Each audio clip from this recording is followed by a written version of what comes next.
દ્વારકા જિલ્લાના ભાણવડ પંથકમાં આવેલ ધારાગઢ ગામની સીમમાં જામનગરના રહેતા ધુવા પરિવાર દ્વારા 2 દિવસ પહેલા સામૂહિક આપઘાત કરી લેતા ચકચાર મચી જવા પામી હતી।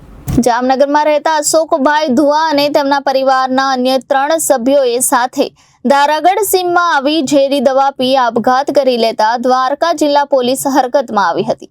ત્યારે દ્વારકા જિલ્લા પોલીસ એસપી દ્વારા ઘટનાની ગંભીરતાને ધ્યાને લઈ તમામ મૃતદેહોનું ફોરેન્સિક પોસ્ટમોર્ટમ કરાવવામાં આવ્યું હતું। સાથે જ ઘટનાની ગંભીરતા જોઈ ભાણવડ પોલીસ મથકમાં 2 આરોપીઓ વિશાલ જાડેજા અને વિશાલ પ્રાગડા નામના 2 આરોપીઓ વિરુદ્ધ બીએનએસની વિવિધ કલમો દ્વારા દાખલ કરવામાં આવી હતી। ઘટનાની ગંભીરતા જોઈને જિલ્લાની એસપી નીતેશ પાંડે દ્વારા ડીવાયએસપી હાર્દિક પ્રજાપતિના માર્ગદર્શન હેઠળ એક સીટની રચના કરવામાં આવી હતી અને આ કામે રહેલ તમામ આરોપીઓની તાત્કાલિક ધરપકડ કરી મૃત પરિવારોને ન્યાય અપાવવા પોલીસ તપાસ આગળ ધપાવવામાં આવી હતી।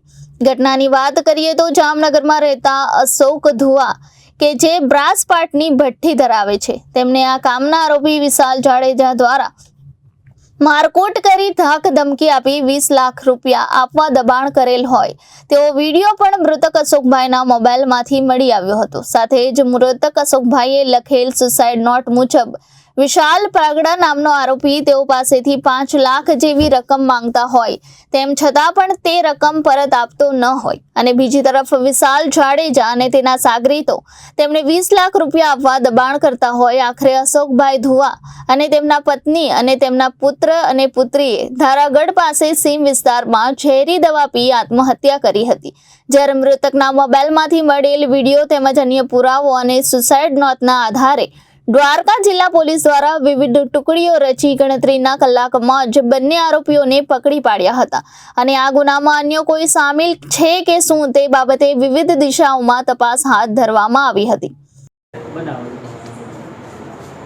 મારું નામ વિનુભાઈ જેઠાભાઈ ધુવા।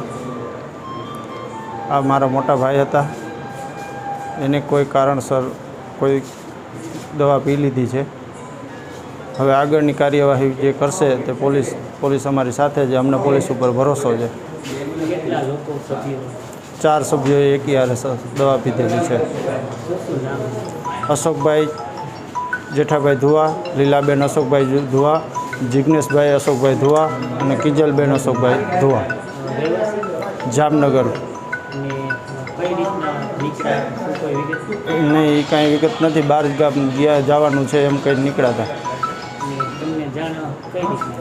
અમને સાહેબે ફોન કર્યો ત્યારે અમને ખબર પડી। રિપોર્ટર ઘનશ્યામ સિંહ વાઢેર, દેવભૂમિ દ્વારકા।